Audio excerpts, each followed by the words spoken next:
Bonux automatique, son premier cadeau, c'est la blancheur.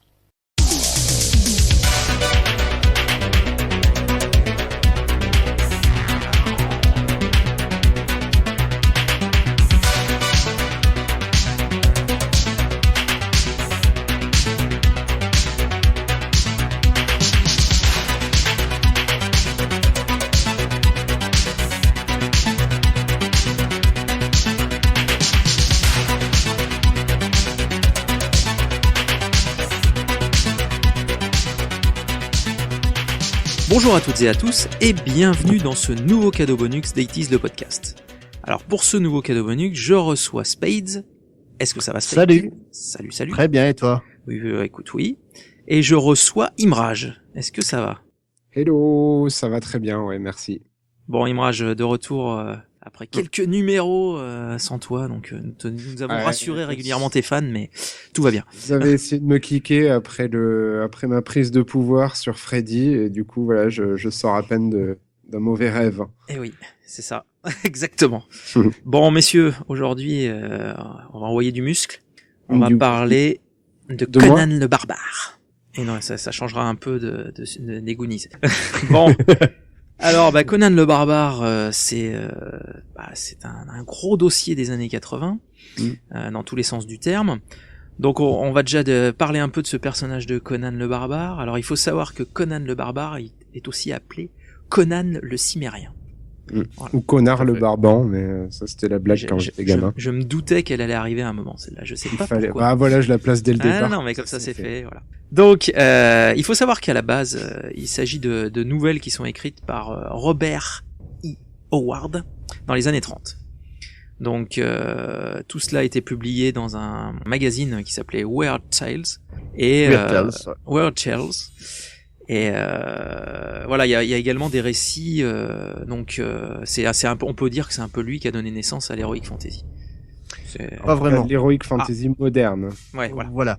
C'est avant Robert Howard, il y avait déjà Abraham Merritt qui a posé les bases de ce qu'est l'heroic fantasy moderne. Donc à la fin du 19e siècle. Et Robert Howard, donc pour expliquer, lui, il était un enfant souffreteux quand il était jeune. Il était pas bien lourd et donc il s'est lancé à fond dans la musculation. Et c'est ce délire-là qui lui a donné l'idée d'imposer le barbare tel qu'on le connaît actuellement, massif, hyper baraqué. La revue dans laquelle il publiait Weird Tales, c'est une revue qui est légendaire pour tous les amateurs de pop culture. C'est là-dedans que Lovecraft publiait ses nouvelles. Ah oui. Oui, et Lovecraft était donc un des meilleurs amis de Robert Howard, et les deux, malheureusement, sont partis tragiquement en se suicidant. Bon. Mais faut voir tout l'héritage qu'ils nous ont laissé. Donc les écrits de Lovecraft qui aujourd'hui sont ultra cultes, alors qu'à l'époque ça passait quasiment inaperçu. Et les écrits de Howard, donc que ce soit Conan, que ce soit le Roi Kul, toute son œuvre est vraiment quelque chose de remarquable. Ouais, et puis on m'a dit de toute manière qu'il tenait pas bien debout ce Roi Kul. On était obligé de lui mettre des cales. Ouais, sinon il bascule. Je vous laisse faire le calcul. Alors oui, bon. Alors nous voilà posé le personnage de Conan. Donc ce podcast sera bien évidemment orienté principalement, puisque c'est comme les Jeux Olympiques, vous m'avez appris qu'il y avait une ère moderne et l'ancienne ère de l'heroic fantasy. Donc je me coucherai moins bête ce soir. Donc nous allons principalement parler effectivement du film Conan le Barbare. Alors, il faut savoir que c'est un film de 1982 réalisé par John Milius, avec bien sûr l'inénarrable Arnold Schwarzenegger. Donc, écoute, Imraj, je te laisse nous faire un petit pitch de cette œuvre légendaire à tous les points de vue. Alors, à l'origine, il faut savoir qu'il y a eu une gestation assez longue sur le projet qui a commencé dans les années 75.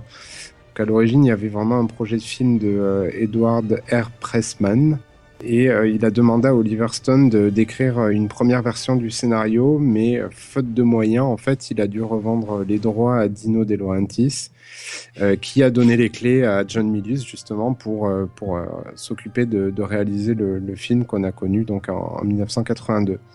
Donc ce dernier a décidé de réécrire le scénario et il a réussi à faire connaître un certain succès commercial. Enfin, il y a eu des très bonnes, beaucoup d'entrées, etc. Mais à l'époque, une critique assez négative à propos du film qui s'est estompée, heureusement, avec le temps, en fait. C'est vrai que c'est un film, on en parle avec beaucoup de nostalgie, mais dans les années 80, c'était pas un film absolument culte dès le départ.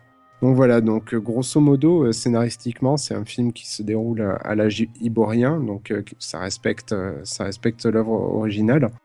Et donc en fait, cet âge iborien, donc c'est un monde qui aurait existé dans notre histoire et qui se situe entre la chute de l'Atlantide et l'époque des anciennes civilisations comme l'Égypte antique, la Grèce antique, etc.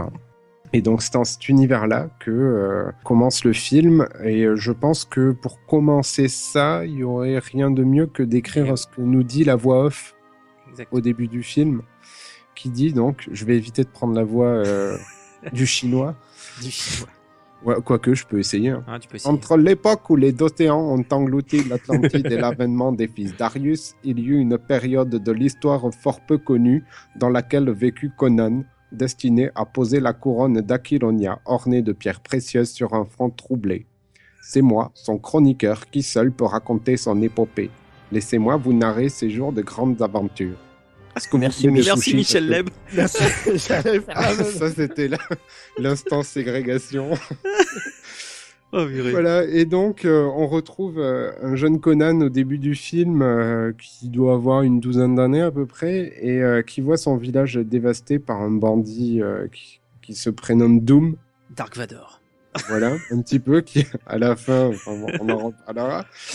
Et donc il ravage le village et fait Conan esclave, et participe il participe plus tard à de nombreux combats entre prisonniers, Et grâce à divers faits d'armes, il finit par gagner sa liberté et devient voleur, où il retrouve la trace d'une mystérieuse secte qui serait dirigée par Vincent McDoom, à savoir, oui. aka Dark Vador. Et oui. Et rapidement, il fait la rencontre de Subotai et de Valeria, dont il tombe grandement amoureux, et se lance dans une quête plutôt désespéré, on va dire, au départ, qui lui permet de prendre une vengeance sur sa famille et voilà, parce que ce qu'il faut préciser, voilà, c'est que ses parents se font massacrer au début du film, et qu'en gros la quête principale de Conan, c'est quand même la vengeance de ses parents et de sa famille, quoi. Tout à fait. Voilà. Ok.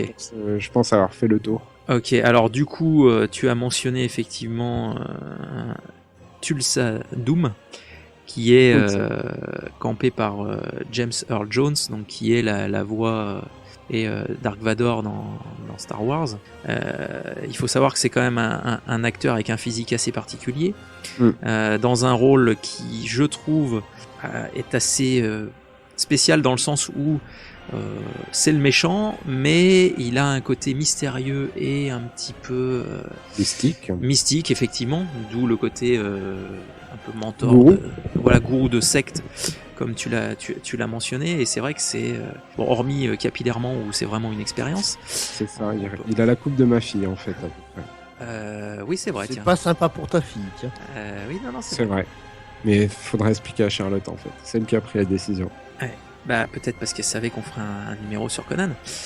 Donc toujours est-il que ce personnage est le grand méchant du film, même si ce grand méchant est assisté par un Gérard Depardieu à grosse moustache. Et pas très adroit, d'ailleurs. Ouais. Et en gros, il a 2 sbires qui sont envoyés dans les battes de Conan et de ses alliés, donc rencontrés, comme tu l'as dit, une fois qu'il s'est affranchi et qu'il est devenu voleur. Donc en fait, il y a 2 quêtes. Il y a la quête du méchant qui veut devenir gourou de cette secte, et la quête de Conan qui veut venger sa famille et ses parents. Voilà. Donc je sais pas, Spades, toi, qu'est-ce que tu penses un peu de ce premier Conan en termes d'histoire? Est-ce que c'est quelque chose qui t'a qui déjà, t'a faut savoir qu'on a échappé à une catastrophe. Parce que Oliver Stone, qui est donc le scénariste à la base du scénario, voulait placer ça 10 000 ans dans le futur, dans un univers post-apocalyptique. Alors après, tu dis catastrophe. On ne saura jamais. Ouais, mais c'est pareil, ça aurait pas été Voilà, ça aurait pas été respectueux de Ah l'œuvre de Howard, qui place vraiment ça dans la proto-histoire. Milius, quand il a repris les rênes du projet, donc il a gardé le scénario de Stone, mais en apportant sa propre touche, a ramené ça à la bonne époque et a amené des concepts qui font que le film est tel qu'il est aujourd'hui, quoi. Et honnêtement, je suis un grand amateur de ce film-là. Et je sais que tout ce que j'aime dans ce film, je le dois à Milius. C'est pas faux. Après concernant Tulsa Doom et donc James Earl Jones, ce qui est un peu dommage, c'est quand même que James Earl Jones, au-delà d'un physique particulier, c'est surtout une voix extraordinaire. Et oui. Et le type, il doit dire 3 phrases dans tout le film. C'est ça. Il pourrait avoir beaucoup de charisme, mais il parle vraiment si peu, quoi. C'est vraiment du gâchis, vraiment. Par contre, on voit énormément son visage et son regard en gros plan. Oui. Ah, oui. Et pourquoi ? Parce qu'il faut savoir que c'est quand même un peu lui qui a inspiré Manimal, quoi. Parce que c'est vrai que faut quand même savoir que notre ami Tulsa Doom se transforme en serpent. Donc, voilà. Pour des D'ailleurs, une transformation. Enfin, moi, c'est le seul passage où vraiment, je trouve qu'il y a une fausse note. Au moment de la fameuse transformation où je sais toujours pas pourquoi il s'est transformé, parce qu'en fait ça sert à rien en plus, dans la scène elle apporte rien, quoi. C'est ça, il y a une grosse baston et lui il fait sa transformation, il s'en va dans un tuyau. C'est ça. Puis il réapparaît 10 minutes plus tard et tout le monde s'est fait saccager. C'est ça. J'ai pas compris cette scène. Pour moi c'est à cause de l'impératif Heroic Fantasy. Oui, il fallait aussi un. Alors c'est pas le budget effets spéciaux qui a coûté le plus cher du film, mais c'est encore lié au serpent. Mais voilà, il fallait peut-être aussi envoyer un truc, quoi. Oui, mais à mon avis ça vient de ça, parce que tout le film, alors que c'est un univers quand même, on va dire, d'Heroic Fantasy pur, donc qui est censé avoir des magiciens et compagnie, on a très peu de notes mystiques dans le film. Il y a la résurrection, quoi. La résurrection. Le combat contre les fantômes, oui. Ouais, c'est ça, ouais. Ah oui, mais à part ça reste relativement, on va dire, entre gros guillemets, réaliste, quoi. Et là, cette scène-là arrive comme un cheveu sur la soupe, et surtout, voilà, elle sert à rien. Il y a donc des gens qui sont en train de faire des trucs à plusieurs adultes consentants, dirons-nous, devant. Il se transforme en serpent, va se mêler avec eux, il s'enfuit dans un tuyau après à l'arrivée de Conan. Puis effectivement, on le voit commencer à allonger le museau. On se dit, mais qu'est-ce qu'il fait ? Et hop, il se transforme en serpent. Et puis il y a la bonne sous-soupe aussi. Elle est bien, la soupe. La sous-soupe verte avec des mains et des pieds à l'intérieur, c'est... C'est ça. Bon, donc, alors du coup, pour revenir au film proprement dit, il faut savoir aussi que ce long métrage est quand même énormément basé. Alors moi, ce qui m'a impressionné, ce sont les décors qui sont quand même assez crédibles. Ça fait pas... Enfin, si, il y a des passages en studio forcément, mais il y a quand même de longs passages, peut-être un peu trop longs d'ailleurs, dans de vastes plaines. Alors c'est assez marrant parce qu'effectivement à ce niveau-là, on a regardé il y a pas très longtemps les 2 premiers épisodes du Seigneur des Anneaux. On a vu le Hobbit aussi récemment, le troisième épisode. Et en fait, les scènes où ils courent sur des prairies, voilà, ils passent leur temps à courir. Mais c'est juste fou l'inspiration qu'a pu prendre Peter Jackson sur ce genre de scène, parce qu'on a exactement les mêmes plans de caméra avec les personnages qui courent arme à la main sans s'épuiser, et c'est marrant parce que il est vraiment, c'est absolument sûr qu'il allait puiser dans ce genre d'œuvre là, quoi. Évidemment. Et effectivement, il y a beaucoup de scènes où il y a des très très beaux décors. Ça a été tourné en Espagne pour la plupart des trucs. Et même les décors construits, je pense notamment à la scène finale où il y a cette espèce de tertre avec des menhirs, etc. C'est plutôt joli quoi dans l'ensemble. Ah oui, moi je te dis, c'était assez. Alors qu'il y a plein de films, on aura peut-être l'occasion d'en reparler, qui sont inspirés de un peu de personnages comme Conan, qui font des corps ridicules et autres, mais là c'était vraiment. Alors, et puis ils ont pas récupéré les cailloux des Goonies quoi. Et voilà. C'est du vrai caillou. Et C'est du vrai caillou pour la plupart. Ouais. Non, et au-delà de ça, quoi, c'est Milius et son équipe ont réussi à construire un monde cohérent et totalement surréaliste à la fois. Les décors qu'on voit nous rappellent des choses, mais sans que ça nous rappelle quelque chose de précis. Si Oui, on c'est ça, voit c'est de un peu le Moyen-Orient, on voit les grandes plaines slaves et compagnie, on voit tout ça mélangé en un seul lieu et ça colle. Ouais, tout à fait. Et il est étonnamment moderne. Il y a juste la partie chorégraphique qui est un petit peu qui pêche un peu, mais dans l'absolu, le monde est très cohérent et avec une bonne qualité d'image, des vrais effets spéciaux, etc. On serait presque sur un film moderne. Enfin, j'ai vraiment trouvé qu'il y a juste les chorégraphies qui pêchent un petit peu et qui rappellent qu'on est dans les années 80. Je vais dire, je le trouve plus moderne que les films d'Heroic Fantasy qu'on fait maintenant. Il y a dans le traitement du film, je sais pas comment je pourrais qualifier ça, je vais dire, le film fait âpre. Il est rude fondamentalement, il y a un traitement des idées qui est incroyable. C'est ce genre de traitement dans l'Heroic Fantasy, je l'ai trouvé 3 fois, dans Conan, dans Excalibur, qui a dû sortir la même année, et dans Lady Hawk, la femme de la nuit, dont on a parlé récemment avec Mikado. Il y a un côté vraiment très très dur et très très manichéen, mais à la fois très réaliste dans ce traitement que je trouve plus aujourd'hui. Aujourd'hui, honnêtement, quand on m'amène devant un film d'Heroic Fantasy récent, comme par exemple Le Hobbit, ça fait beaucoup moins réaliste, quoi. On rentre beaucoup moins dans le truc. Parce qu'il y a, en fait, comme le disait Sirf, finalement il y a la transformation, par exemple, en serpent, c'est le seul élément qui ramène à un côté Heroic Fantasy. Tout à fait. Sans ça, en fait, c'est vrai que ça reste un film qui est assez réaliste et finalement, effectivement, ça pourrait décrire une période de notre propre histoire.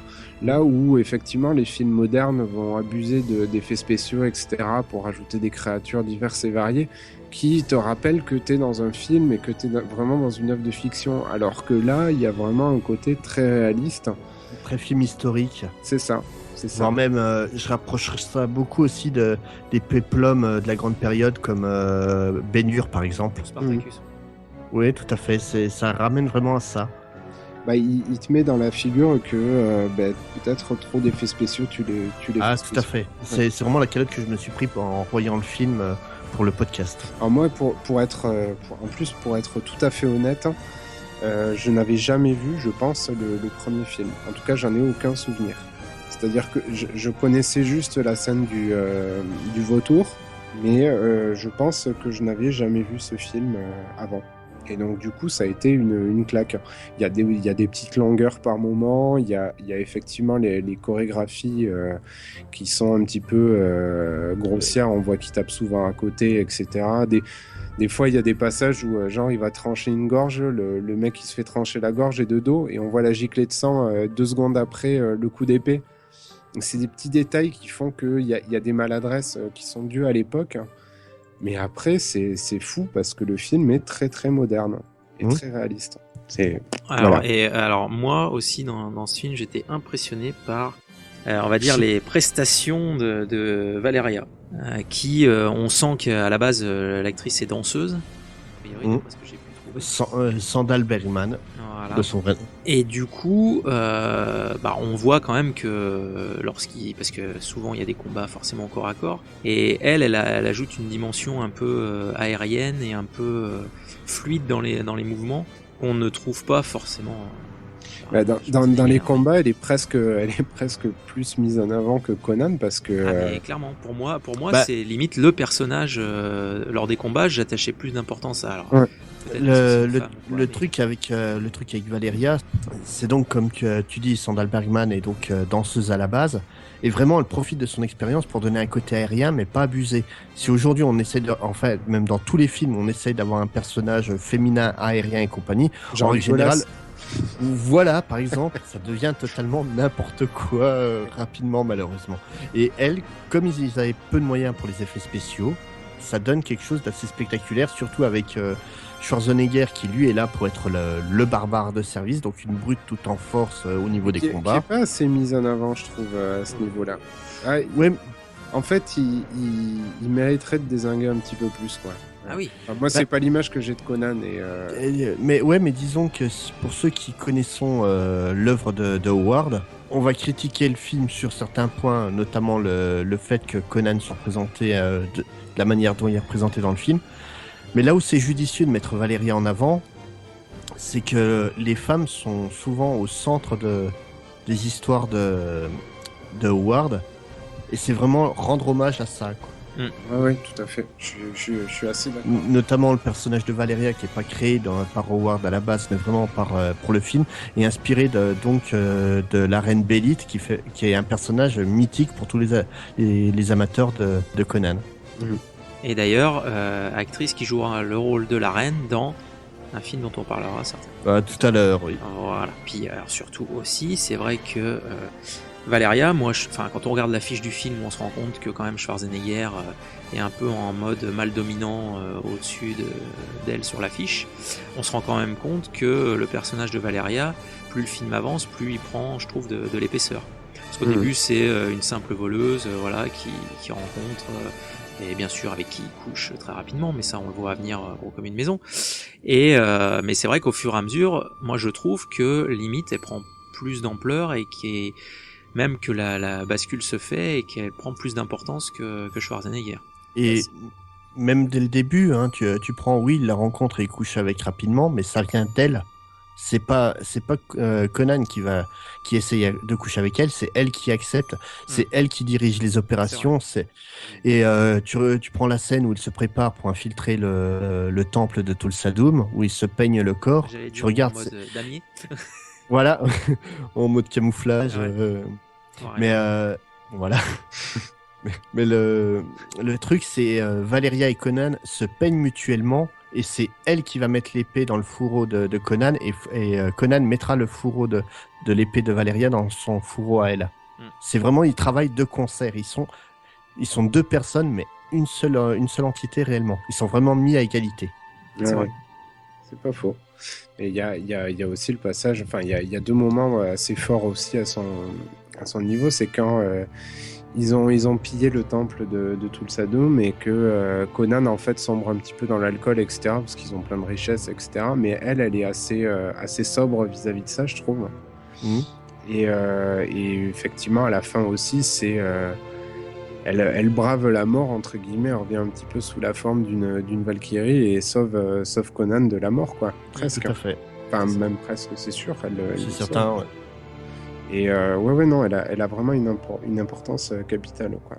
Et elle fait une grosse partie du film, et elle apporte même, on va dire, une grosse partie du scénario du deuxième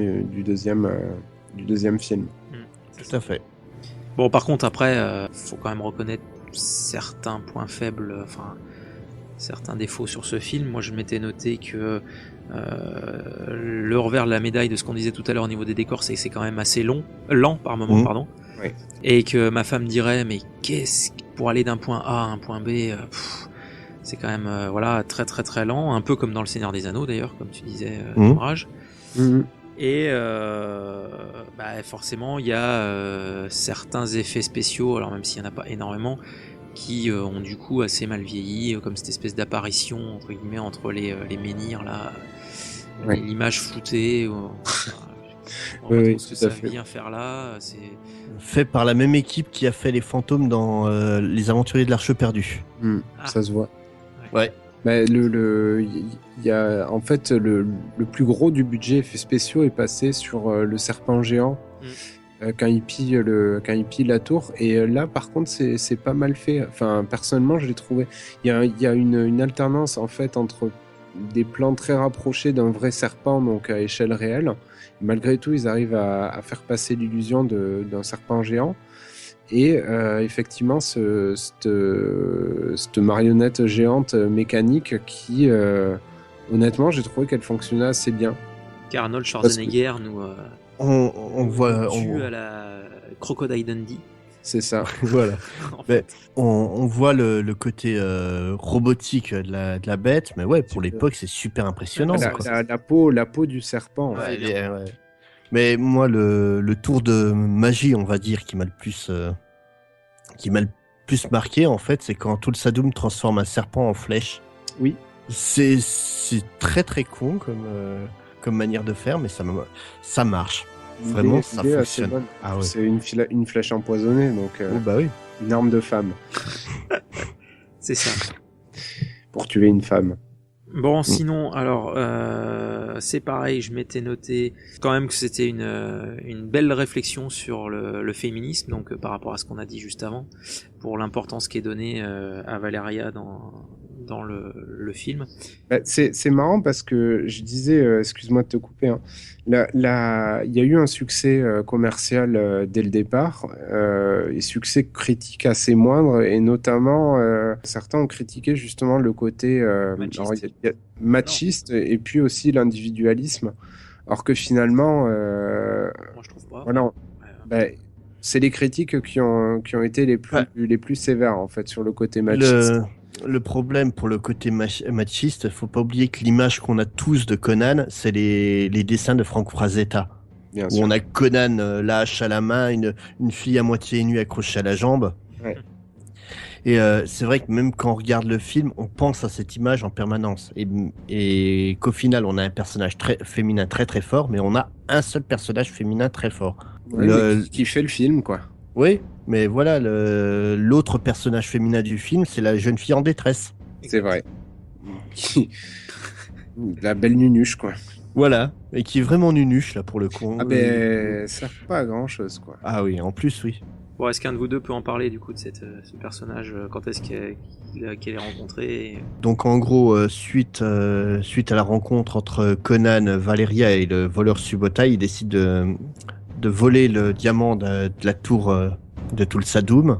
Suite à ça, ils se font arrêter par les hommes du roi Osric, joué par Max von Sydow, alias Ming dans Flash Gordon. Et donc Osric leur demande d'aller récupérer sa fille qui a intégré les rangs de la secte de Tulsadum. Alors, Donc, en fait, il leur dit, grosso modo, vous êtes les premiers à vous être avoir opposés réussi. à la secte, quoi. Voilà. Ouais. Du coup, vous allez chercher ma fille. Et donc, dans un premier temps, Conan préfère s'occuper de sa vengeance. Résultat des courses, il va quasiment y laisser la vie et sera sauvé grâce à un magicien qu'il aura rencontré, grâce à l'amour de Valeria.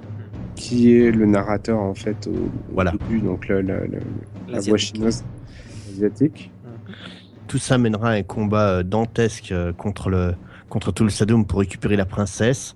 Mais Valeria y laissera la vie et arrivera le moment de la confrontation finale, qui rappelle beaucoup les vieux westerns comme par exemple les 7 mercenaires, ou voire même plus les 7 samouraïs, je pense, la version originale.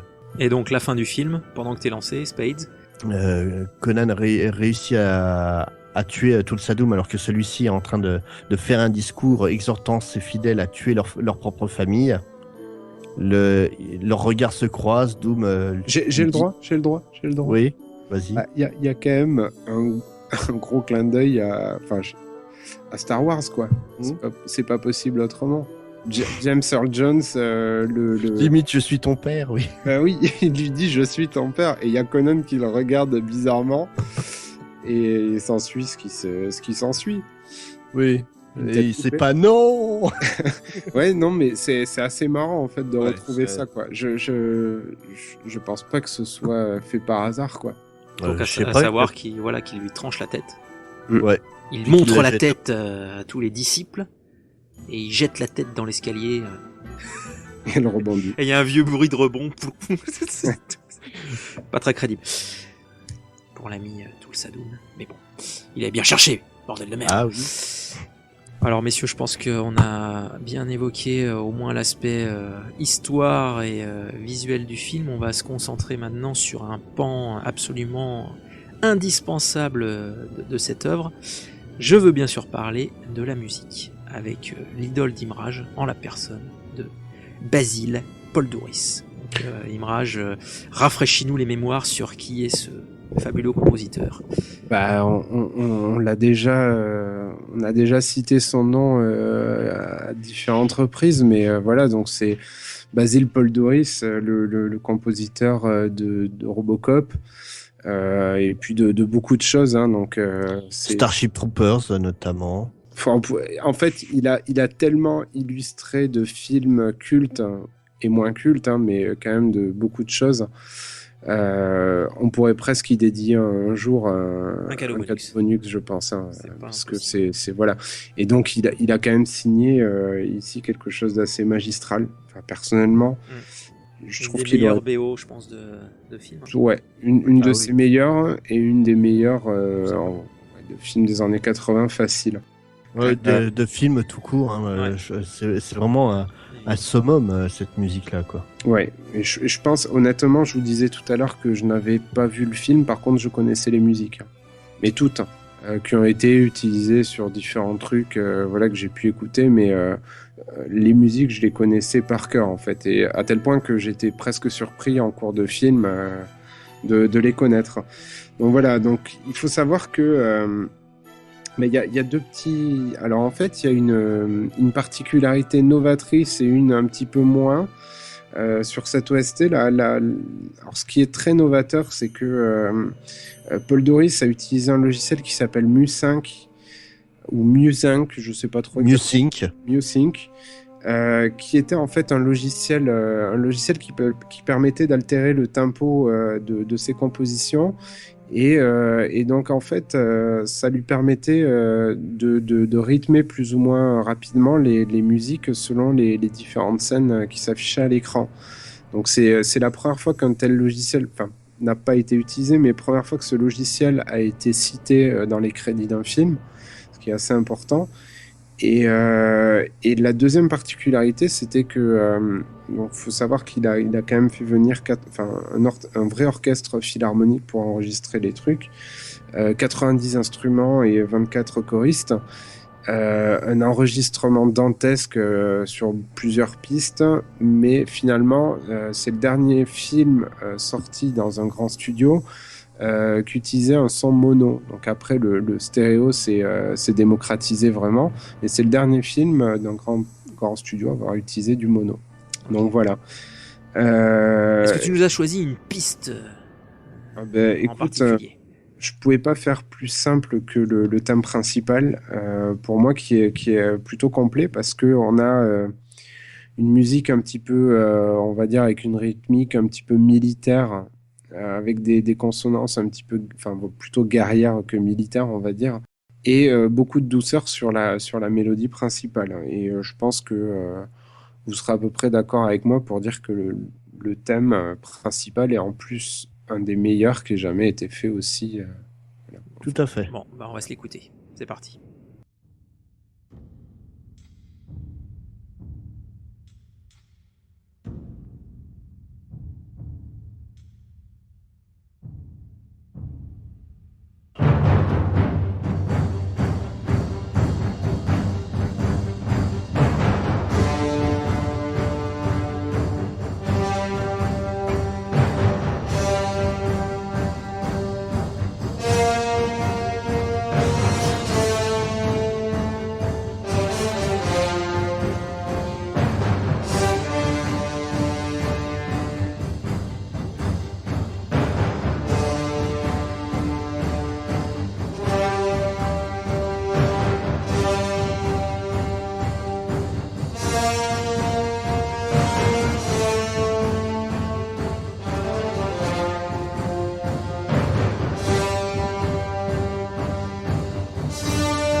effet, Et juste c'est vrai pour que c'est- dire- oui, enfin, j'avoue que Ah, moi, c'est épique, chaque hein. fois que je l'entends, elle est épique, quoi. C'est ça qui est terrible. Ah ben voilà, on frissonne. Ouais. Cet après-midi, je me suis fait tout l'OST pendant que je bossais.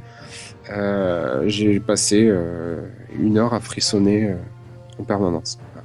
Ah, mais c'est aussi cette musique qui donne vraiment toute la force au film en le transformant l'histoire d'un barbare en une vraie fresque wagnérienne, quoi. C'est carrément devenu de l'opéra grâce à cette musique. Ben, c'est ça en fait qui fait toute la particularité, c'est que on peut pas dire qu'il y ait beaucoup de lignes de dialogue dans ce film, et Paul Doris a eu vraiment pour mission d'habiller tous les blancs qu'il y avait autour des quelques phases de dialogue. Alors c'est sûr qu'on réentend souvent des morceaux avec des variations dans les temps, mais on n'est jamais frustré de réentendre le même thème 50 millions de fois, tellement c'est propre. Et en plus, effectivement, on a des musiques très guerrières, comme on peut avoir des vraies douceurs sur les scènes un petit peu intimistes entre Valeria et Conan. Donc c'est une masterpiece, quoi.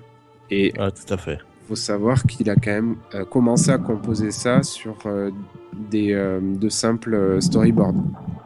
Je sais, il recevait les storyboards avec les indications de Milius qui lui disait voilà, je voudrais tel type de style, notamment je crois que Milius voulait Carmina Burana à un moment dans le film, et il se l'est fait voler par Excalibur qui l'utilise directement. Donc, Ouais. mais d'où le travail fabuleux de Polydoris qui réussit à compenser ça sans problème. Ah oui, non, c'est...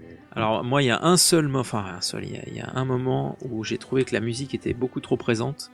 Je sais pas si vous serez d'accord. C'est la scène justement de la transformation en serpent. Ah, les petites clochettes et puis les petites cymbales. En fait, je trouve que, en gros, on entend vraiment que la musique. Ah, il y a que ça hein, là, Voilà. sur cette scène. Et je sais pas, moi c'est le moment où je la trouvais trop présente, quoi. Mais sinon, effectivement, excellente BO. Ça m'a pas particulièrement gêné, mais je peux le concevoir.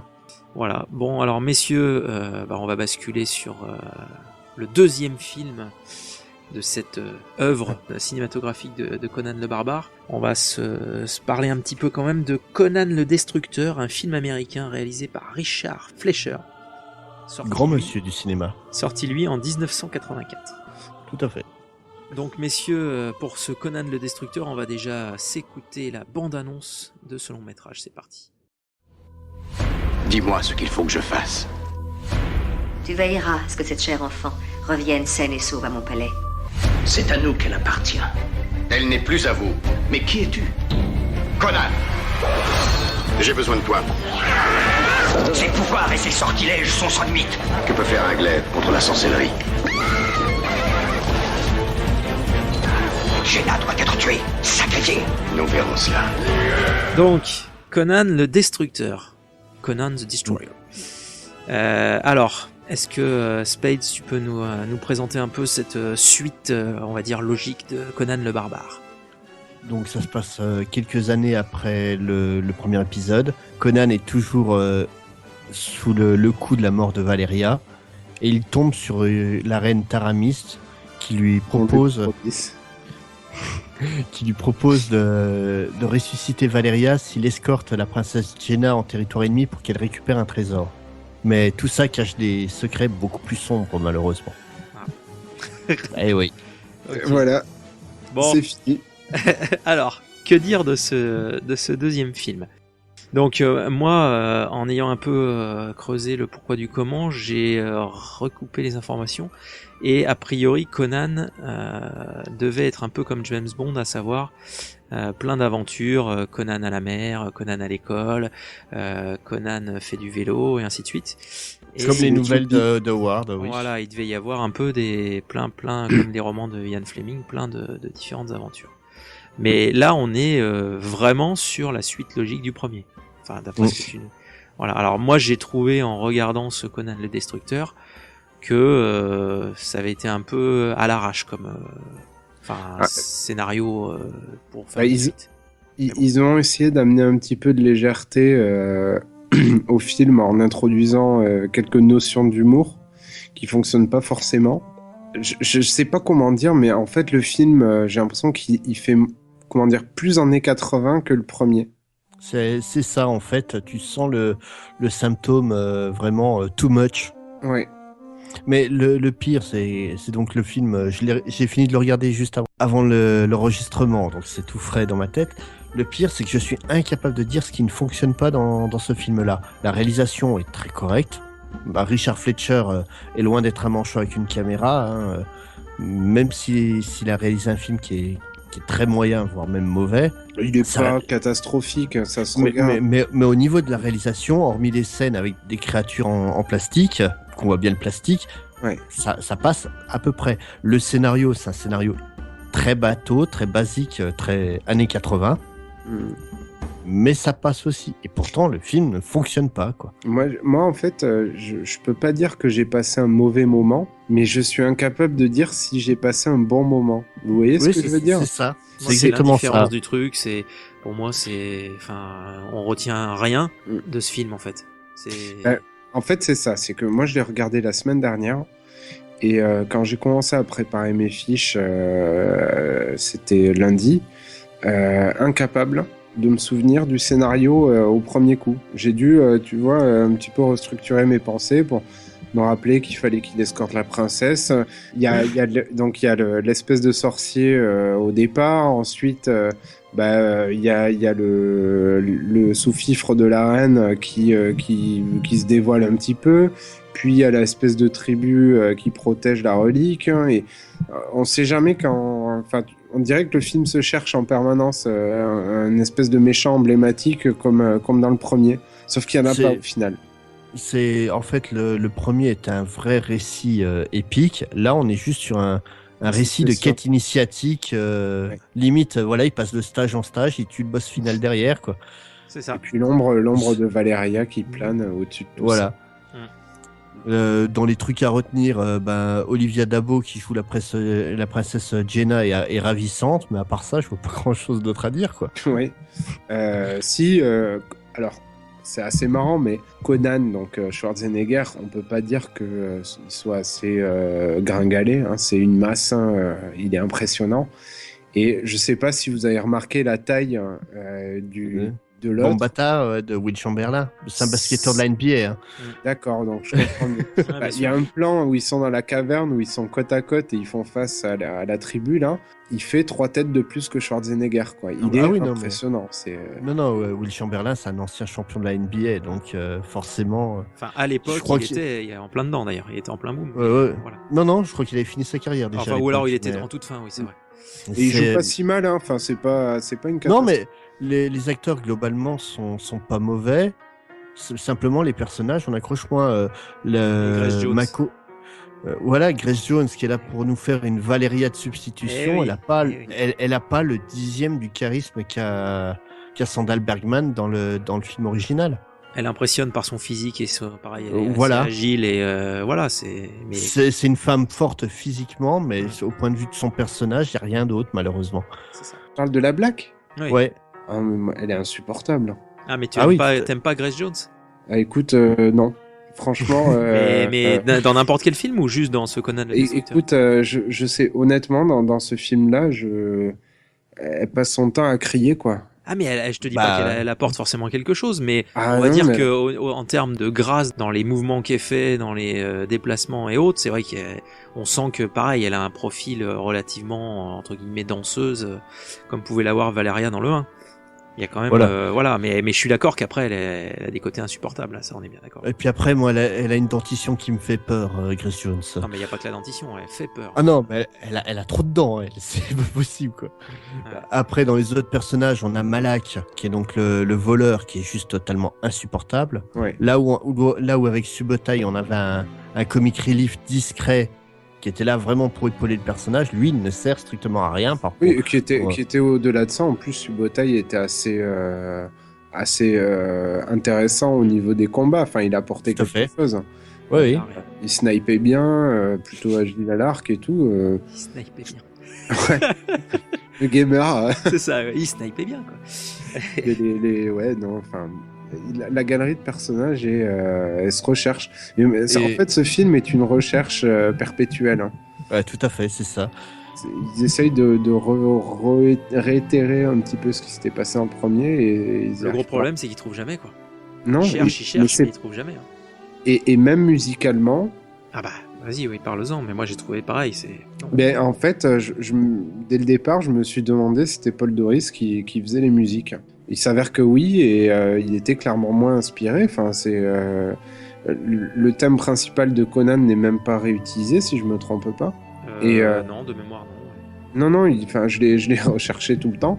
Ouais. Je l'ai pas trouvé, donc ou alors je me suis endormi en cours de route. Mais voilà, ça se trouve il y avait un problème de droit encore une fois. Hein, je sais pas trop, mais bon, enfin voilà, c'est même la musique et c'est pas désagréable. Mais en fait, rien n'est désagréable dans ce film-là, mis à part Grace Jones. Mais rien n'est désagréable. Et dans le James film Bond, tu passe. l'avais bien aimé ou pas? Oh, Avec bah, Max Zorin. honnêtement, j'ai pas de Non, souvenir. t'as pas vu. Non, James Bond, c'est pas trop ma cam. Bon. Je dois avouer. Mais c'est la même période en Ouais. plus, hein, c'était dans les années Ouais, 80 ouais, aussi. tout à fait, ouais. Mais et après, elle était chanteuse aussi, cette fabuleuse Grace Jones. Elle a tenté la chanson. Mais il y a même des moments où, au niveau de la réalisation, ils arrivent à être impressionnants. La fameuse scène du magicien et de la pièce des miroirs, au-delà du maquillage totalement dégueulasse de l'acteur, Oui. la scène est vraiment magnifiquement bien réalisée, quoi.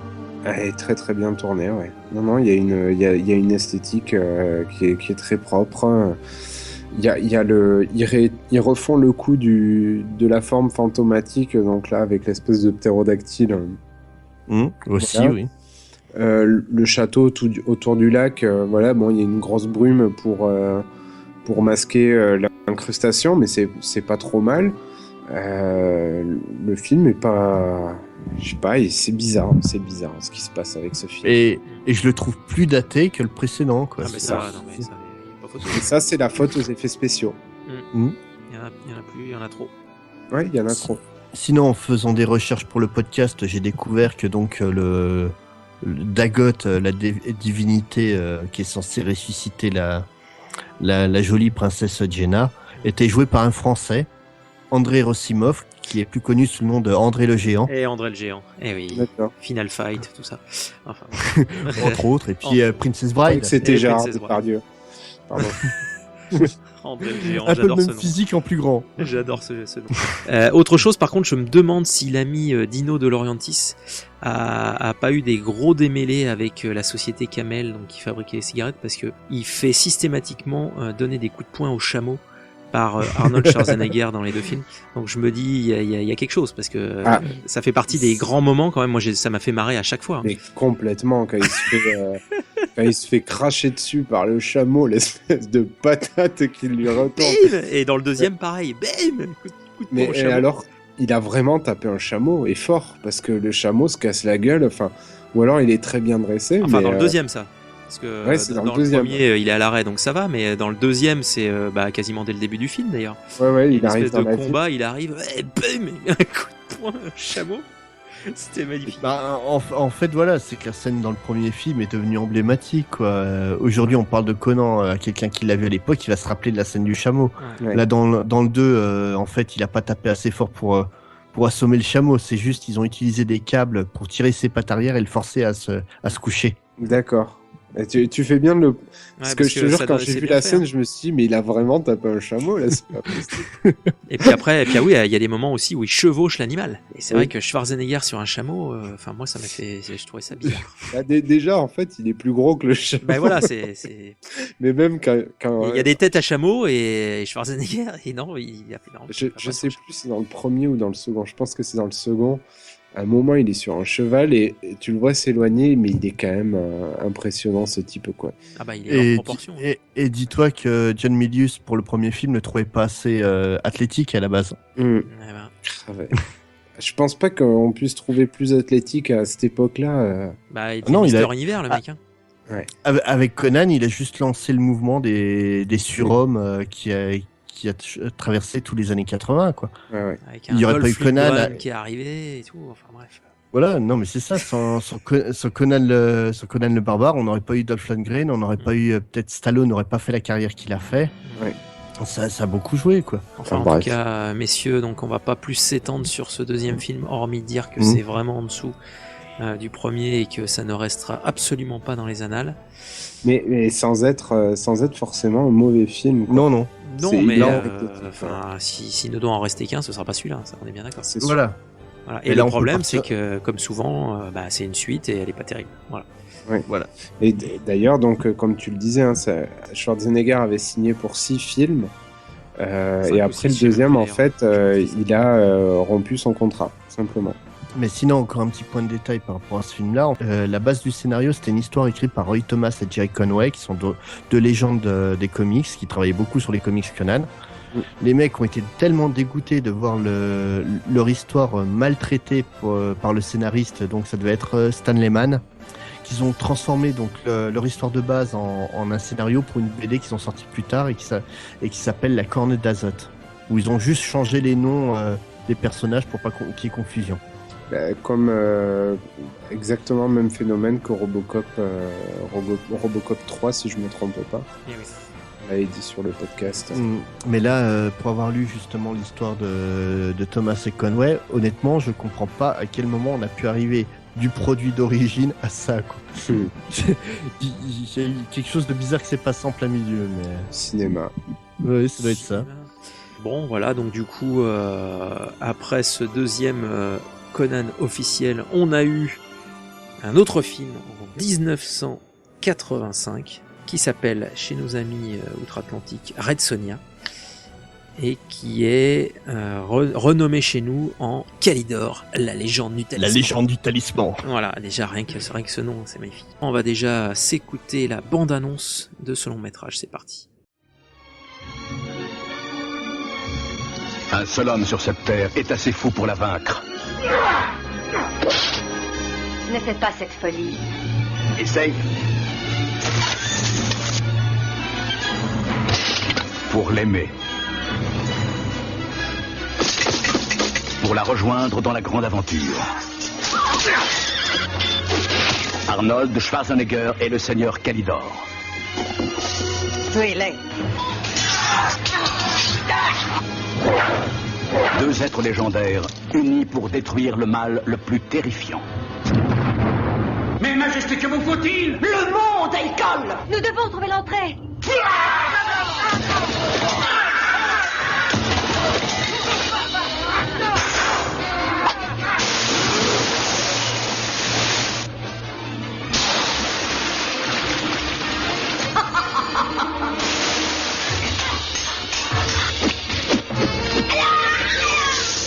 Votre Altesse a des dons évidents.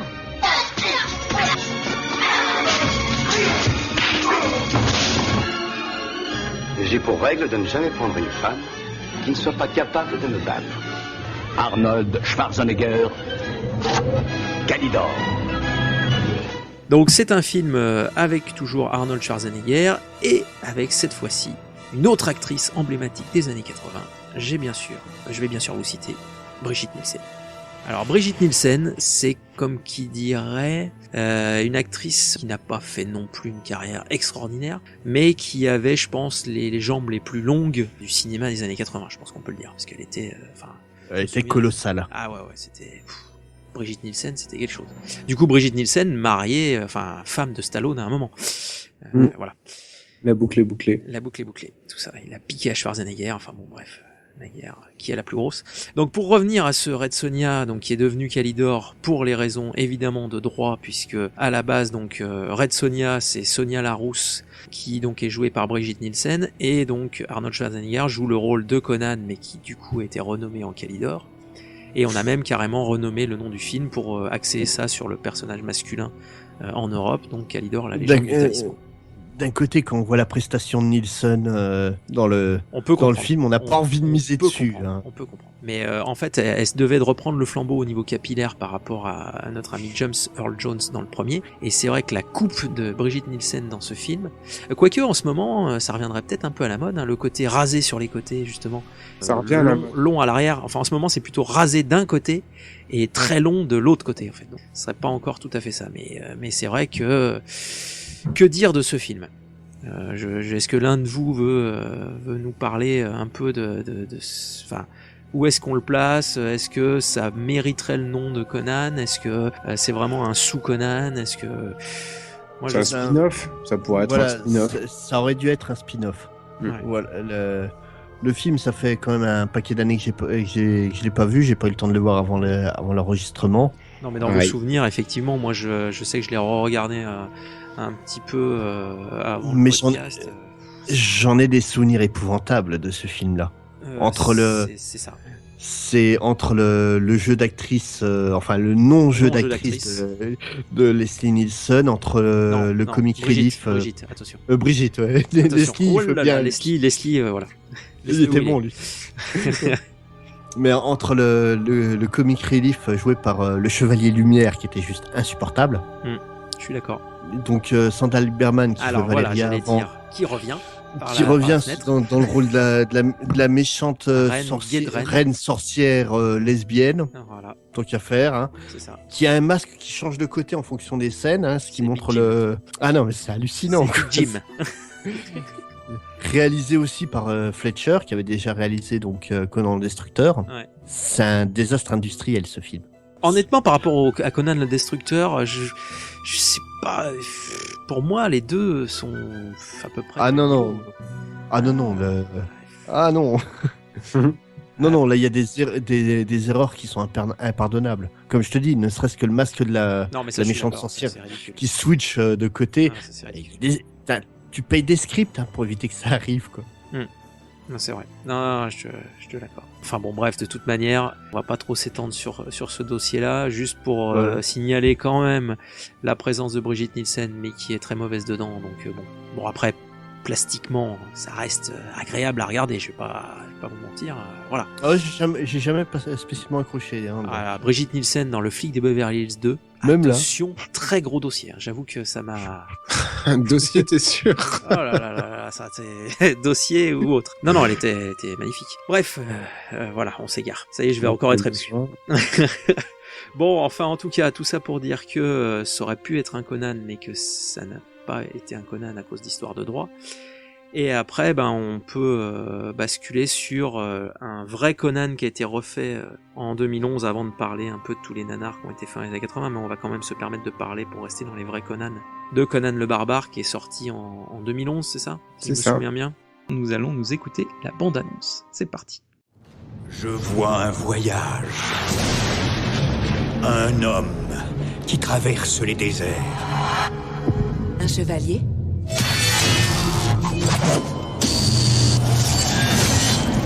Un guerrier.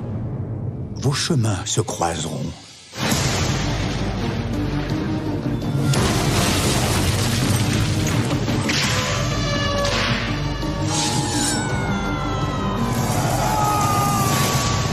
Contemplez et lamentez-vous. Votre nouveau maître. Kala amplifie le pouvoir d'un mal indicible.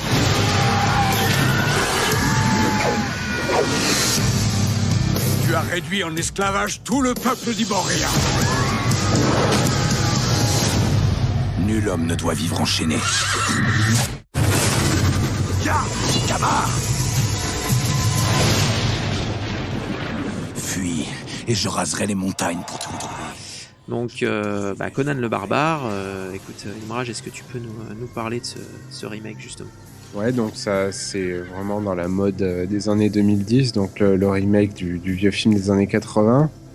Donc là, ils ont forcément pas pu faire appel à Schwarzenegger, qui a bien vieilli, donc ils ont pris un acteur qui correspondait assez bien, a priori, à l'image. Donc, Jason Momoa, qui joue Khal Drogo, notamment sur Game of Thrones. Ils ont, un film réalisé par Marcus Nispel et un scénario donc réécrit. Donc, aucun point commun avec.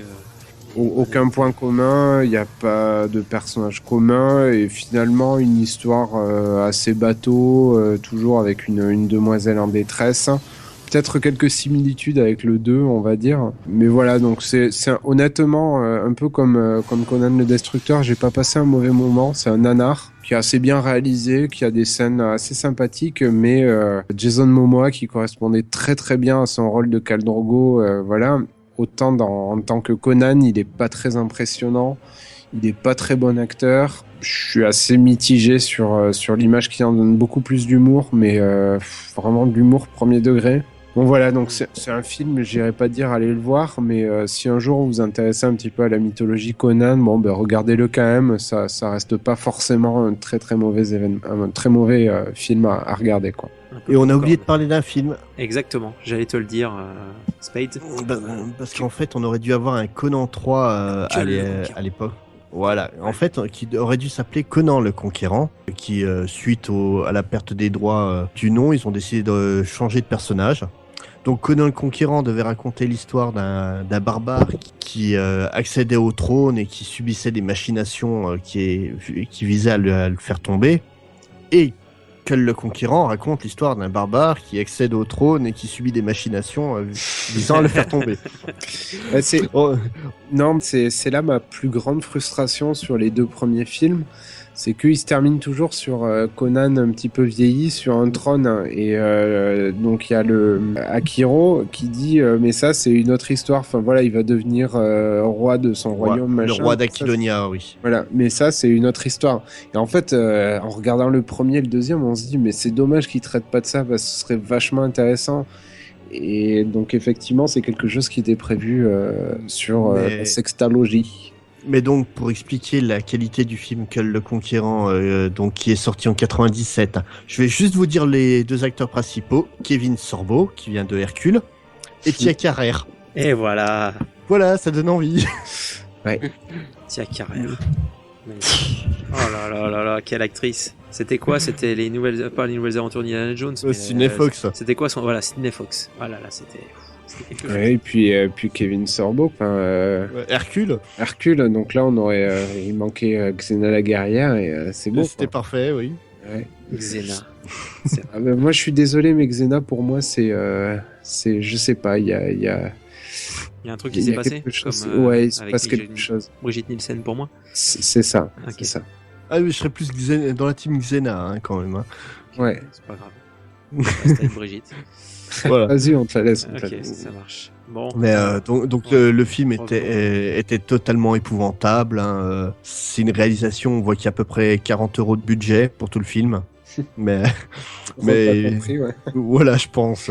Donc si vous avez l'occasion de le voir durant une soirée nanar avec des copains et des bières, faites-le, sinon évitez, hein, si vous êtes tout seul. Au moins 40 € de bière. Hein, parce que voilà, au moins, par personne. Ouais. Bon, hormis ça, alors on peut quand même rappeler un peu, lister les films qui se sont inspirés des corps huilés et des muscles saillants.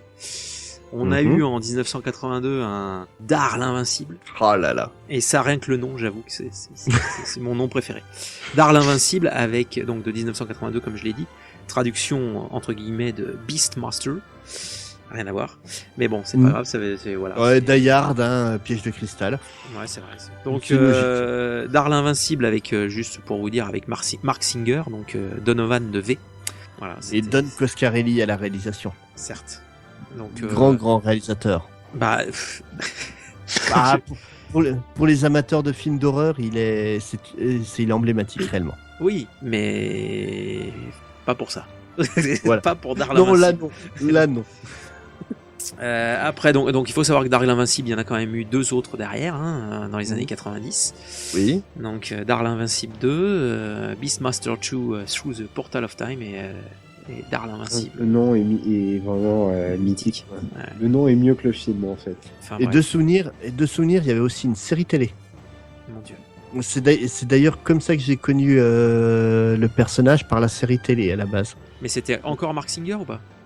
Je peux pas dire, ça remonte à vraiment très longtemps. Parce que du coup, moi je me souviens de Dar l'Invincible, le film avec Mark Singer, mais la série télé, je ne saurais dire. On a aussi un film qui s'appelle Les Barbarians de 1987.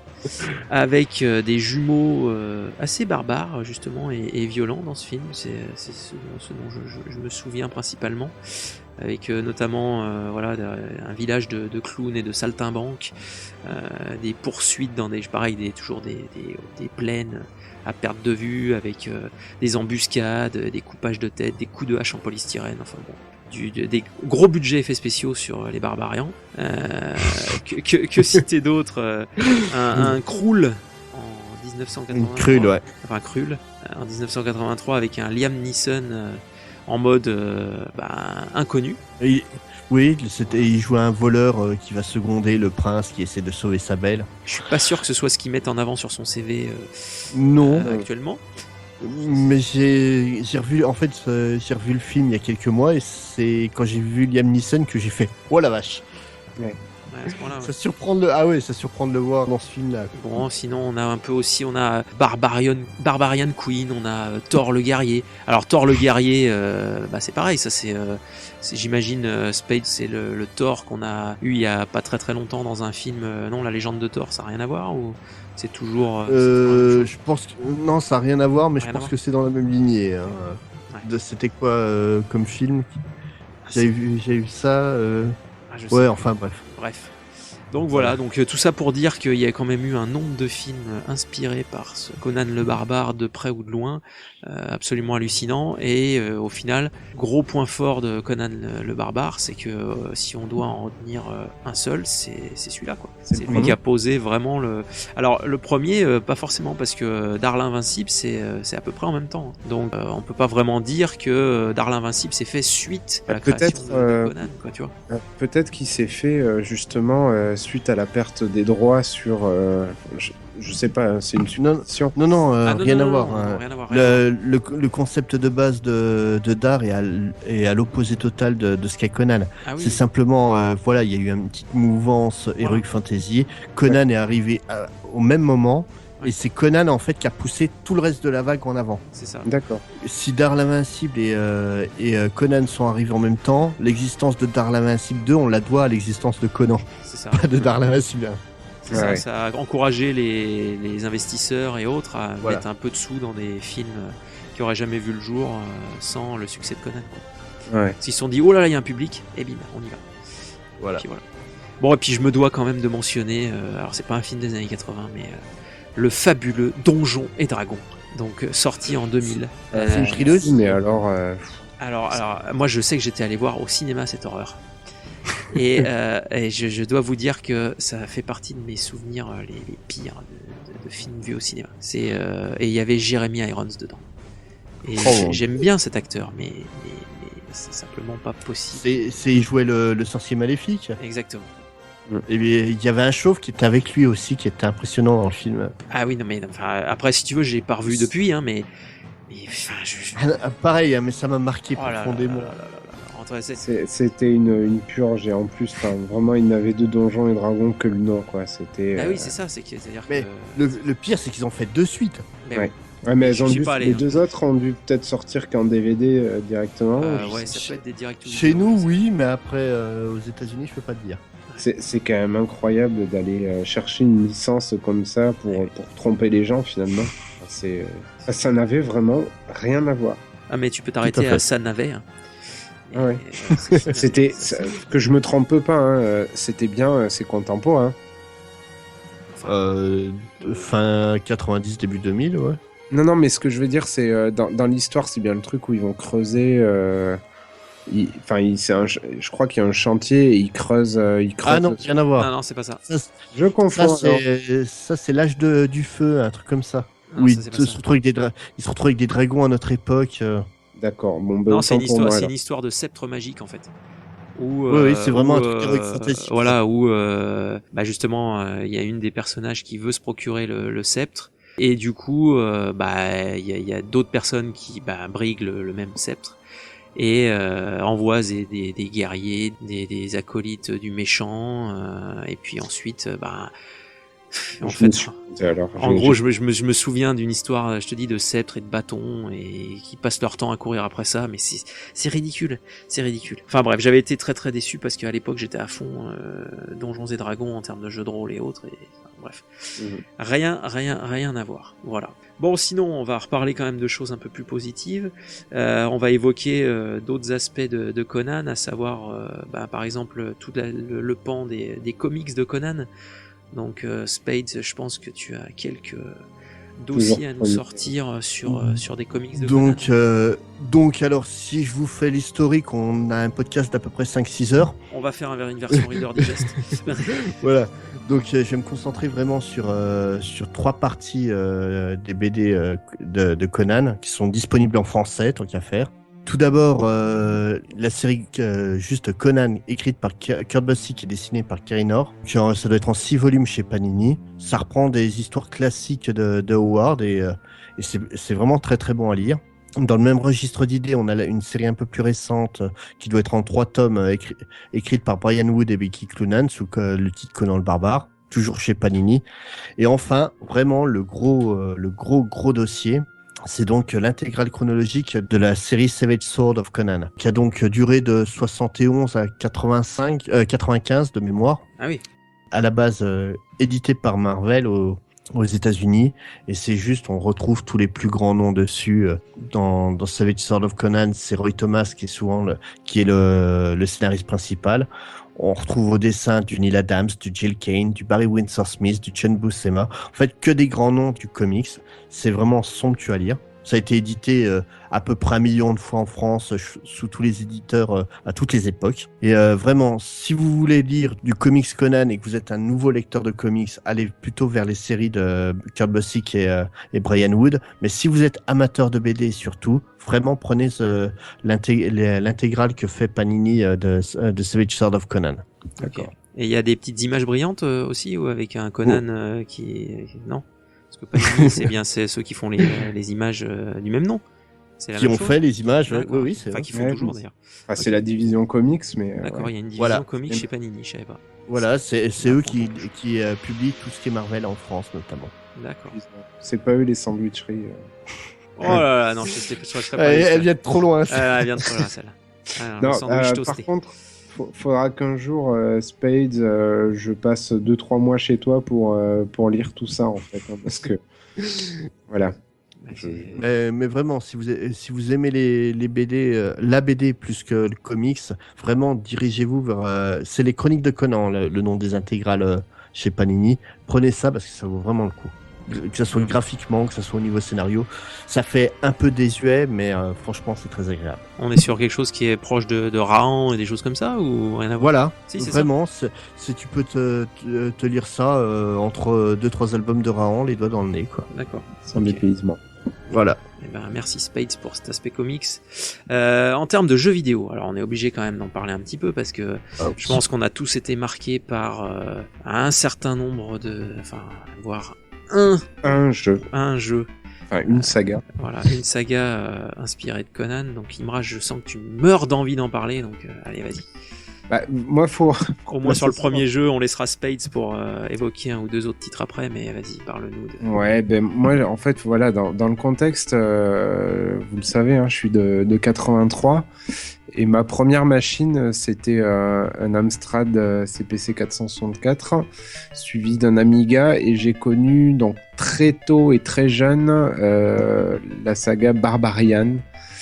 Et j'avoue que malgré mon jeune âge, je prenais un malin plaisir juste à donner des petits coups de pied, enfin de voir le gobelin traverser l'écran, ramasser un corps et donner des petits coups de pied dans la tête. Voilà, c'était le but ultime du jeu, c'était décapiter l'adversaire. Alors ça peut paraître assez bizarre comme ça, sorti de ma bouche, mais voilà, grosso modo, c'était un jeu où 2 barbares torse nu s'affrontaient.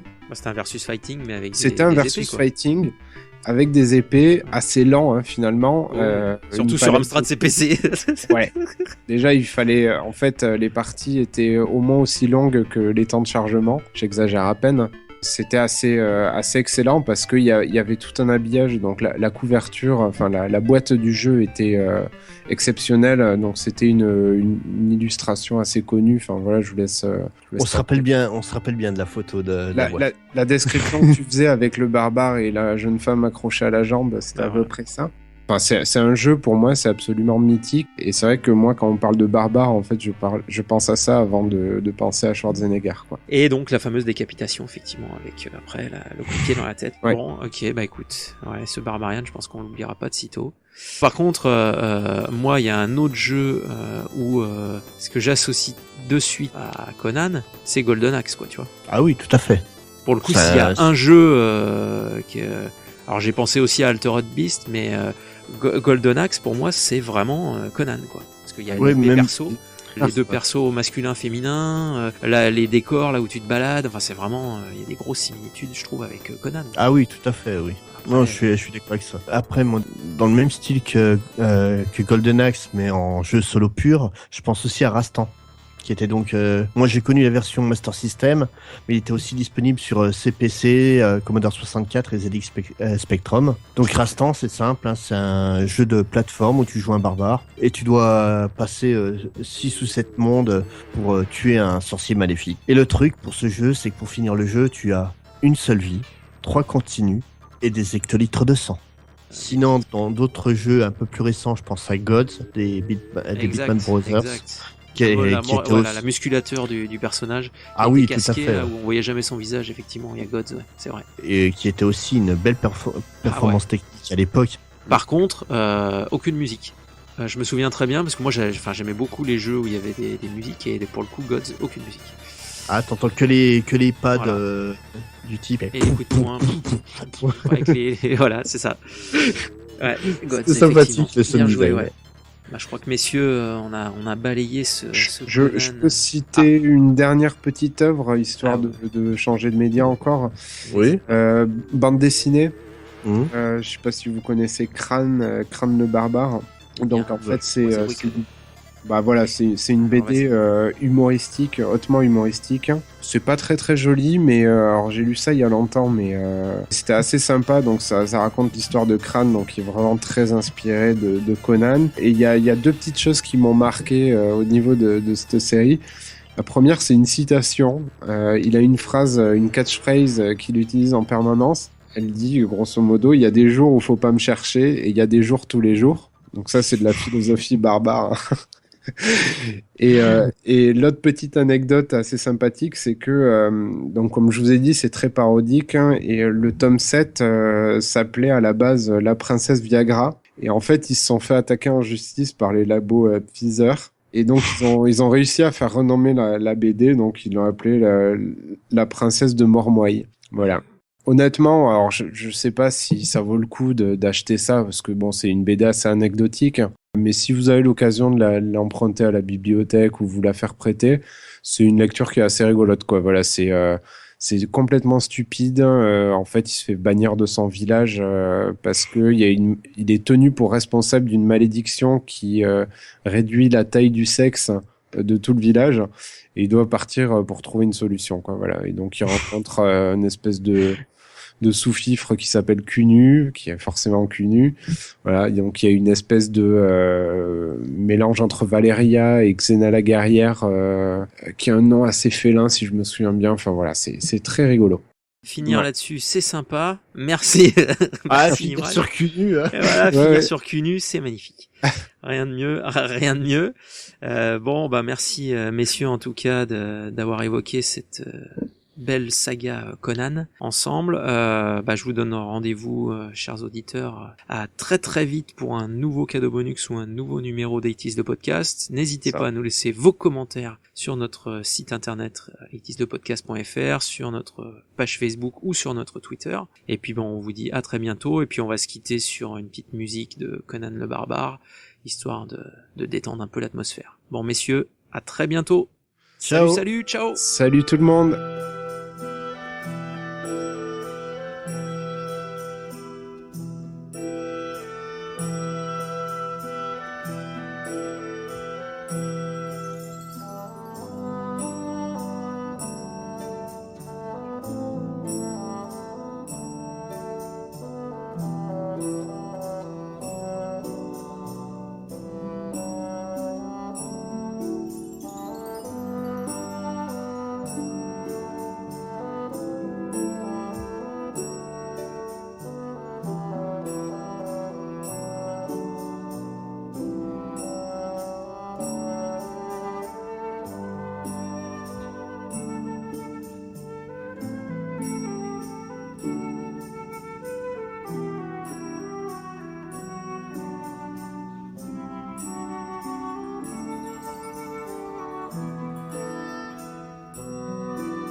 Entre l'époque où les Dothéens ont englouti l'Atlantide et l'avènement des fils Darius, il y eut une période de l'histoire fort peu connue dans laquelle vécut Conan, destiné à poser la couronne d'Aquilonia ornée de pierres précieuses sur un front troublé. C'est moi, son chroniqueur, qui seul peut raconter son épopée. Laissez-moi vous narrer ces jours de grandes aventures.